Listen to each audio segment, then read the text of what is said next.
ಯಳಂದೂರು ತಾಲೂಕಾ ಆಸ್ಪತ್ರೆ ಮುಂಭಾಗ ತಾಲೂಕಾ ಬಿಜೆಪಿ ಮಂಡಲದ ಅನಿಲ್ ರವರ ಅಧ್ಯಕ್ಷತೆಯಲ್ಲಿ ರಾಜ್ಯ ಸರ್ಕಾರದ ವಿರುದ್ಧ ಘೋಷಣೆ ಕೂಗಿ ಕೆಲಕಾಲ ಪ್ರತಿಭಟನೆಯನ್ನು ನಡೆಸಲಾಗಿದೆ.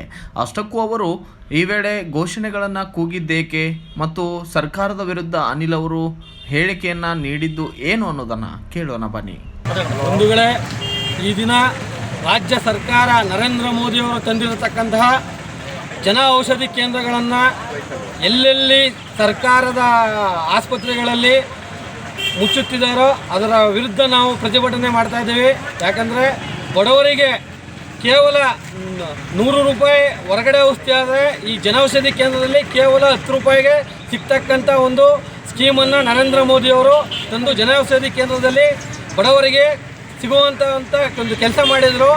ಇವರು ಈ ರಾಜ್ಯ ಸರ್ಕಾರ ಹಾಗೂ ಆರೋಗ್ಯ ಸಚಿವ ದಿನೇಶ್ ಗುಂಡೂರಾವ್ ಮೆಡಿಕಲ್ ಮಾಫಿಯಾದಲ್ಲಿ ಕೈ ಜೋಡಿಸಿ ಈ ಜನೌಷಧಿ ಕೇಂದ್ರಗಳನ್ನು ರಾಜ್ಯದಲ್ಲಿ ಮುಚ್ತಾ ಇರೋದಕ್ಕೆ ಇಡೀ ಬಿಜೆಪಿ ನಮ್ಮ ಭಾರತೀಯ ಜನತಾ ಪಾರ್ಟಿ ಪ್ರತಿ ಒಂದು ಸರ್ಕಾರಿ ಆಸ್ಪತ್ರೆಯಲ್ಲೂ ಕೂಡ ಇವತ್ತು ಪ್ರೊಟೆಸ್ಟ್ ಮಾಡ್ತಾ ಇದೆ.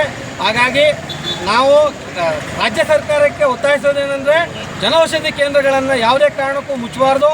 ಅದು ಬಡವರಿಗೆ ಕಡಿಮೆ ರೂಪದಲ್ಲಿ ಔಷಧಿಗಳನ್ನು ಪೂರೈಸ್ತಾ ಇದೆ. ಹಾಗಾಗಿ ರಾಜ್ಯ ಸರ್ಕಾರದವರು ಈ ಕೂಡಲೇ ಈ ಆದೇಶವನ್ನು ವಾಪಸ್ ತಗೊಂಡು ಜನೌಷಧಿ ಕೇಂದ್ರವನ್ನು ತೆರೆಯಲಿಕ್ಕೆ ಅವಕಾಶ ಮಾಡಬೇಕಂತೇಳಿ ನಾವು ಒತ್ತಾಯ ಮಾಡ್ತಾ ಇದ್ದೀವಿ ಸ್ನೇಹಿತರೆ. ಇದೇ ವೇಳೆ ಬಿಜೆಪಿ ಜಿಲ್ಲಾ ಪ್ರಧಾನ ಕಾರ್ಯದರ್ಶಿಯಾದಂತಹ ಮಹೇಶ್ ಕೂಡ ಮಾತನಾಡಿದ್ದು, ರಾಜ್ಯದ ಭ್ರಷ್ಟ ಕಾಂಗ್ರೆಸ್ ಸರ್ಕಾರ ಬಡ ರೋಗಿಗಳನ್ನು ಮುಂದಿಟ್ಟು ರಾಜಕೀಯವನ್ನು ಮಾಡ್ತಾ ಇದ್ದಾರೆ.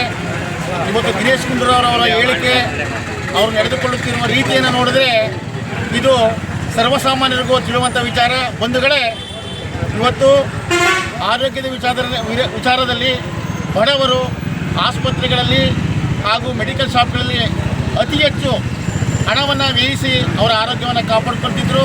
ಇದನ್ನು ಮನಗಂಡಂತಹ ಕೇಂದ್ರದ ಭಾರತೀಯ ಜನತಾ ಪಾರ್ಟಿಯ ಮಾನ್ಯ ನಿಮ್ಮೆಲ್ಲರ ನೆಚ್ಚಿನ ಮೋದಿಯವರು ಜನೌಷಧಿ ಕೇಂದ್ರವನ್ನು ಎಲ್ಲರ ಪರವಾಗಿ ಇಡೀ ದೇಶವ್ಯಾಪಿ ಜನೌಷಧಿ ಕೇಂದ್ರವನ್ನು ತೆರೆದರು. ಇದರ ಉದ್ದೇಶ ಕಡು ಬಡವರಿಗೂ ಕೂಡ ಎಂತಹ ದೊಡ್ಡ ಅನಾರೋಗ್ಯ ಸಮಸ್ಯೆ ಬಂದರೂ ಕೂಡ ಅವರು ಮೆಡಿಕಲ್ ಶಾಪ್ನಲ್ಲಿ ಮಾತ್ರೆಯನ್ನು ಕೊಳ್ಳಲು ಅಶಕ್ತರಾದಂಥ ಕಾರಣದಲ್ಲಿ ಜನೌಷಧಿ ಕೇಂದ್ರದಲ್ಲಿ 1,000 ರೂಪಾಯಿ ಬೆಲೆ ಬಾಳುವಂತಹ ಔಷಧಿಯನ್ನು ಖರೀದಿ ಮಾಡಿದರೆ ಕೇವಲ 200 ರೂಪಾಯಿಗಳಿಗೆ ಆ ಔಷಧಿ ದೊರೆಯುವಂಥದ್ದು ಮಾಡಿದಂತಹ ನಮ್ಮ ನೆಚ್ಚಿನ ಪ್ರಧಾನಮಂತ್ರಿಗಳು. ಇದನ್ನು ಮನಗಂಡಂತಹ ಕಾಂಗ್ರೆಸ್ ಸರ್ಕಾರ ಹೊಟ್ಟೆ ಕಿಚ್ಚಿನಿಂದ ಈ ಒಂದು ಕ್ರೆಡಿಟ್ಟು ಇದು ಕೇಂದ್ರ ಸರ್ಕಾರಕ್ಕೆ ಹೋಗುತ್ತಲ್ಲ ಅನ್ನೋ ಒಂದು ದುರುದ್ದೇಶದಿಂದ ಇವರು ಎಲ್ಲ ಜಿಲ್ಲಾ ಕೇಂದ್ರಗಳಲ್ಲಿ ತಾಲೂಕು ಆಸ್ಪತ್ರೆಗಳಲ್ಲಿ ಇರುವಂತಹ ಜನೌಷಧಿ ಕೇಂದ್ರಗಳನ್ನು ಇದು ರದ್ದು ಮಾಡಿ ಅದನ್ನು ತೆಗೆಯುವಂಥ ಒಂದು ಕೆಲಸಕ್ಕೆ ಕೈ ಹಾಕಿದ್ದಾರೆ.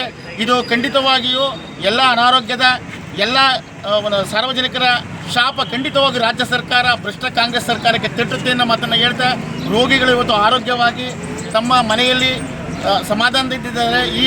ಈ ಜನೌಷಧಿ ಕೇಂದ್ರವನ್ನು ಮುಚ್ಚದಾದಲ್ಲಿ ಹೆಚ್ಚಿನ ರೀತಿಯಲ್ಲಿ ಹೆಚ್ಚಿನ ಹಣವನ್ನು ಕೊಟ್ಟು ಮೆಡಿಕಲ್ ಶಾಪ್ಗಳಲ್ಲಿ ಔಷಧಿ ಖರೀದಿ ಮಾಡಲು ಸಾಧ್ಯವಾದ್ದರಿಂದ ದಯಮಾಡಿ ರಾಜ್ಯ ಸರ್ಕಾರ ಅವರ ಈ ರಾಜಕಾರಣದ ನೀತಿಯನ್ನು ಬಿಟ್ಟು ಆರೋಗ್ಯವಂತರಾಗಿ ಬಾಳಲು ನಮ್ಮ ಸಾರ್ವಜನಿಕರಿಗೆ ಸಹಾಯವನ್ನು ಮಾಡಬೇಕು ಅಂತ ವಿನಂತಿಯನ್ನು ಮಾಡ್ತಾ ಈ ಒಂದು ಕಾರ್ಯಕ್ರಮದಲ್ಲಿ ಭಾಗಿಯಾಗಿರುವ ಎಲ್ಲರಿಗೂ ಒಂದ್ಸಿ ನನ್ನ ಮಾತನ್ನು ಮುಗಿಸ್ತಾ ಇದ್ದೇನೆ. ಜಿಲ್ಲಾ ಎಸ್ಸಿ ಮೋರ್ಚಾ ಪ್ರಧಾನ ಕಾರ್ಯದರ್ಶಿ ರಾಮಣ್ಣ ಮಾತನಾಡಿದ್ದು ಕೇಳೋಣ ಬನ್ನಿ.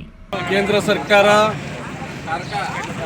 ಇವತ್ತು ಏನು ನಿರ್ಧಾರ ಮಾಡಿದೆ, ನಮ್ಮ ನೆಚ್ಚಿನ ಪ್ರಧಾನಿಯವರು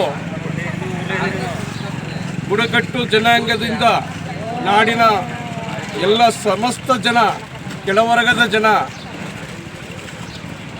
ಕಡಿಮೆ ದರದಲ್ಲಿ ಔಷಧಿಯನ್ನು ಪಡೆದು ಆರೋಗ್ಯ ಕಾಪಾಡಿಕೊಳ್ಳಲಿಕ್ಕೆ ಅವಕಾಶ ಮಾಡಿಕೊಟ್ಟಿರ್ತಕ್ಕಂಥ ಯೋಜನೆನ ಇವತ್ತು ಕಾಂಗ್ರೆಸ್ ಸರ್ಕಾರ ಗ್ಯಾರಂಟಿ ಅಂತ ಯೋಜನೆಯನ್ನು ಮಾಡಿ ಈ ಬಡತನ ವರ್ಗದ ಜನರನ್ನ ಸಾಯಿಸ್ಲಿಕ್ಕೆ ಹೊರಟಿದೆ.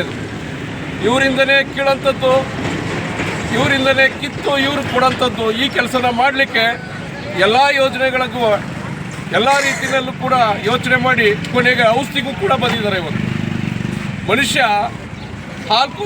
ಆಲ್ಕೋಹಾಲ್ ಖರೀದಿಯಿಂದ ಹಿಡಿದು ಆರೋಗ್ಯ ಉಳಿಸ್ಕೊಳ್ಳಲಿಕ್ಕೆ ಔಷಧಿ ಖರೀದಿ ತನಕನೂ ಕೂಡ ಈ ಸರ್ಕಾರ ಕಣ್ಣಿಟ್ಟಿದೆ. ಇದನ್ನು ಸಾರ್ವಜನಿಕರು ಭಾಳ ಯೋಚನೆ ಮಾಡಬೇಕು. ಈ ಕೇಂದ್ರ ಸರ್ಕಾರ ಮಾಡಿರ್ತಕ್ಕಂಥ ಯೋಜನೆಗಳನ್ನು ಕಿತ್ತಾಕ್ಲಿಕ್ಕೆ ಹೊರಟಿದೆ. 10 ರೂಪಾಯಿಗೆ ಸಿಗಂಥ ಔಷಧಿಯನ್ನು 100 ರೂಪಾಯಿ ಕೊಟ್ಟು ತಗೊಳ್ಳಿಕ್ಕೆ ಈ ರೋಗಿಗಳಿಗೆ ಮಾರ್ಗನ ಮಾಡ್ತಾ ಇದೆ ಈ ರಾಜ್ಯ ಸರ್ಕಾರ. ಹಾಗಾಗಿ ನಮ್ಮೆಲ್ಲರ BJP ಕಾರ್ಯಕರ್ತರ ಒತ್ತಾಯ, ಕೇಂದ್ರ ಸರ್ಕಾರ ಏನು ಯೋಜನೆ ಮಾಡಿದೆ ಅದನ್ನು ಉಳಿಸ್ಕೊಡ್ಬೇಕು ಅಂತ ನಾವು ರಾಜ್ಯ ಸರ್ಕಾರಕ್ಕೆ ಒತ್ತಾಯ ಈ ಸಂದರ್ಭದಲ್ಲಿ ಮಾಡ್ತಾ ಇದ್ದೀವಿ ಅಂತ ಹೇಳ್ತಾ ಇದ್ದೀನಿ. ಇನ್ನು ಮುಂದಿನ ದಿನಗಳಲ್ಲಿ ಇದಕ್ಕೆ ಮತ್ತೆ ಕೈ ಹಾಕ್ಲಿಕ್ಕೆ ಹೊರಟ್ರೆ ಭಾರಿ ಹಂತದಲ್ಲಿ ನಾವು ರಾಜ್ಯ ಸರ್ಕಾರಕ್ಕೆ ನಾವು ವಿರುದ್ಧವಾಗಿ ನಾವು ಪ್ರತಿಭಟನೆಗಳನ್ನು ಎಲ್ಲ ರಾಜ್ಯದ ಮೂಲೆಗಳಲ್ಲೂ ಕೂಡ ಮಾಡಬೇಕಾಗತ್ತೆ ಅಂತ ಈ ಸಂದರ್ಭದಲ್ಲಿ ಹೇಳ್ತೀನಿ. ಜೈ ಹಿಂದ್, ಜೈ ಭಾರತ್. ಈ ಸಂದರ್ಭದಲ್ಲಿ ಬಿಜೆಪಿ ತಾಲೂಕಾ ಮಂಡಲದ ಸದಸ್ಯರುಗಳು, ಜಿಲ್ಲಾ ಸದಸ್ಯರುಗಳು ಹಾಗೂ ಸಾರ್ವಜನಿಕರು ಕೂಡ ಹಾಜರಿದ್ದರು. Bureau report, Swami Balepete, BV5 news Kannada, Yelandur. Your resume to 9019229369.